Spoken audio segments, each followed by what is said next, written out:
Witnessing that woman being willing to stab anyone in the butt just to secure victory, Yi Ping felt both angry and helpless. After letting out a sigh, he spoke up. You'll never be liked if you stay this vicious and underhanded. You'll definitely die alone.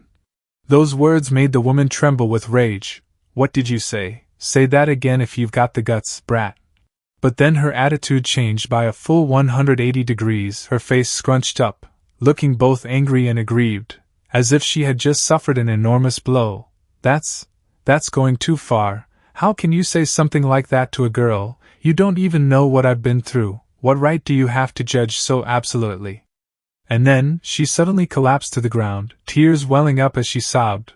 Which girl doesn't start out wanting a simple, happy life?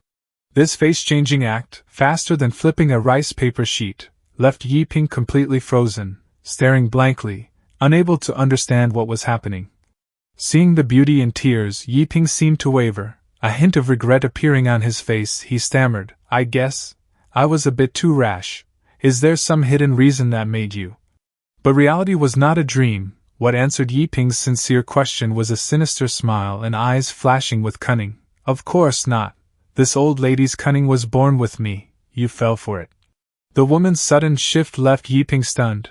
Having just been moved by her act, he had completely let his guard down. At that very moment, the woman's figure once again dissipated, then abruptly reappeared behind Yi Ping with a dagger in hand and a triumphant laugh. Haha, this time you can't dodge it. And then, as expected, the target she aimed for was Yi Ping's but 1,000-year poison dragon. A powerful stab made Yi Ping's body convulse as he let out a painful scream. But unexpectedly, not a single scratch appeared on Yi Ping's body. He was merely flung forward, crashing face first onto the ground.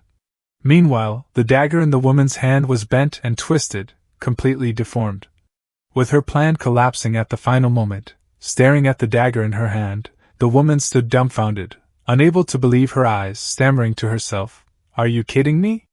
At the same time, Yi Ping's face twisted in agony, his complexion deathly pale. He turned his humiliation and pain into a roar that echoed through the mountains and forests. Are you ever going to stop, you crazy woman? You're a shameless, pure freak with zero dignity, aren't you? Being cursed at by Yi Ping, the woman was no less furious. She screamed back, The hell are you talking about? You're the freak here. What kind of ass is this? Golden asshole? She said irritably to Yi Ping. I've been assassinating, carrying out missions for over 10 years. I've never seen a butt like yours, you brat. You must have used some kind of hidden weapon. Hearing these words, Yi Ping also gradually calmed down from his pain. After carefully thinking for a moment, he suddenly realized something was off. Oh, right. Now that she mentions it, I almost forgot. Such a sharp strike, dead center, yet my body didn't feel a thing at all. This feeling is too bizarre. Senior brother's god-demon body refining art is far stronger than I imagined. While Yi Ping was still pondering, Taoist Taihua's senior sister could no longer maintain her composure. She erupted with energy, preparing for a full power attack. She unleashed her power, her eyes glowing with sinister light, and said smugly, This body of mine is only an external incarnation of my true self, but dealing with a mere chi refining realm junior like you should be more than enough. Then she shouted loudly, Die, disciple of the Chen family, and unleashed an extremely powerful energy palm, determined to annihilate him. The massive purple energy surged toward Yi Ping, creating a terrifying explosion that drowned everything in a sea of purple flames. After a long while, when the smoke finally dissipated, a gigantic, golden figure gradually emerged from within the purple haze. To the woman's shock, Yi Ping stood tall without a single scratch. Behind him was a colossal 1,000-armed Buddha statue, radiating dazzling golden light, with no fluctuation of spiritual power whatsoever. Her mouth fell open in disbelief, her heart violently shaken. He blocked my fatal strike with pure physical strength. And this, could it be the legendary, physical manifestation? You're telling me this is Chi refining realm? She still could not accept the truth. A mere Chi refining disciple with a manifested body?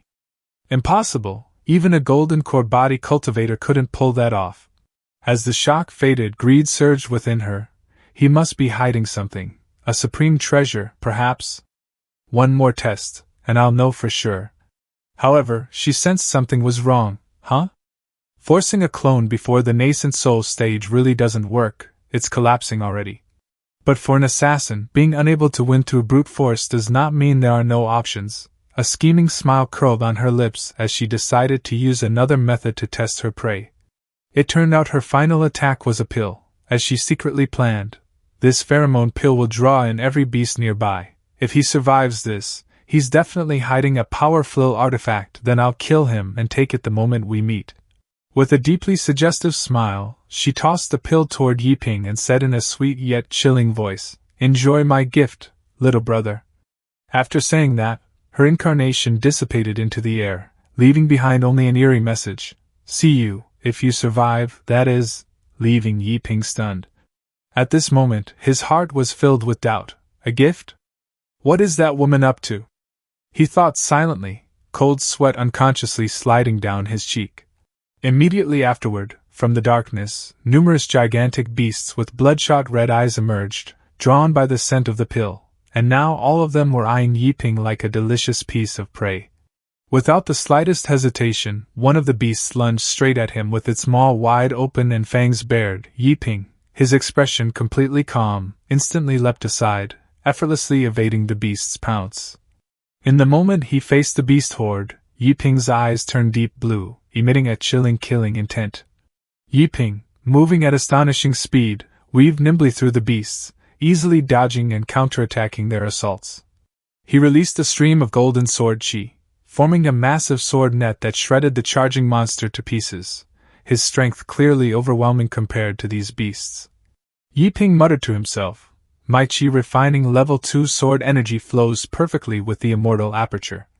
After easily wiping out the beast horde, he stood amid the corpses and sighed about the sect's situation. "Master always says the sect is broke, the elders just hide away and earn nothing. Since I'm out here, I should do my part and make some money. It's also the perfect chance for some real comsat practice." Looking at the beast corpses scattered across the ground, Yiping showed a hint of disdain. "I killed these beasts easily, they must be worthless trash from the outskirts." But he had no idea of their true value. High-tier beast, purple blood lion skull, value, 3,000 tails. High-tier beast, mottled unicorn tiger skin, value, 2,500 tails. High-tier beast, mottled unicorn tiger tail, value, 3,200 tails. After disparaging them for a while, Yiping decided not to pick up these pieces of trash anymore. To earn real money, he realized he needed to go deeper into the forest, where greater challenges and rewards awaited. If Daoist Taiwa and Su Changyu were to find out about this, they would probably cough up blood and faint on the spot, haha.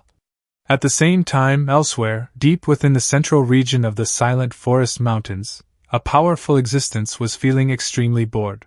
This place was known as the Demon King Zone, the territory of a colossal monster resembling a turtle-dragon hybrid with a hard shell and razor-sharp fangs. And this was the Demon King himself, in stark contrast to his massive, muscular, and terrifying appearance. The Demon King was sitting on a rock, sighing, "Damn, I'm bored. When will this boredom end?" The Demon Kings who have ruled for centuries have no clue. Soon, a humble boy will bring a wave of socialism to this lawless land.